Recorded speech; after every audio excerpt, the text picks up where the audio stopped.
I'm about to show you something that if we just taught people this before they graduated high school, this could change the trajectory of so many people's lives financially. So we're going to look at this graphic behind me, and it compares the investing strategies of two different people. So Emily starts working at the age of 25, and she decides to be super responsible and save $500 a month to invest for 10 years. So she does this from age 25 to 35, and then she just stops investing after that.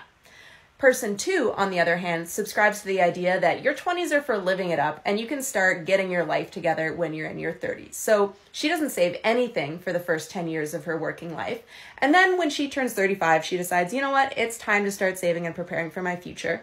So she also starts to save and invest $500 a month, except she does this from the age of 35 until the age of 65.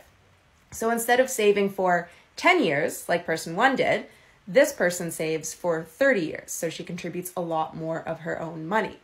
Now, let's say these people are putting this into their TFSA account and investing it.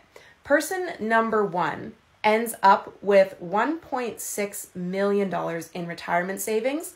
And for the money that she contributed, that's only $60,000 of her own money. That money grew into over $1.6 million. Person number two, on the other hand, contributed a total of $180,000 of her own money. So she had to put a lot more money into this account, and she retires with less than $1 million of retirement savings.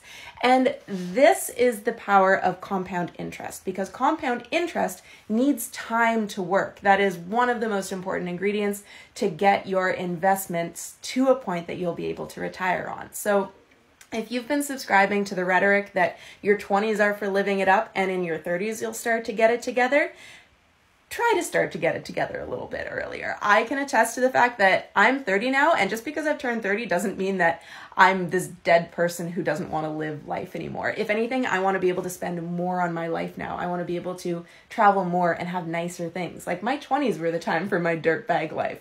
So take a look at this graphic again. Really, I don't know how to do this, really absorb this and start tracking your expenses to figure out how much you can start saving and investing each month.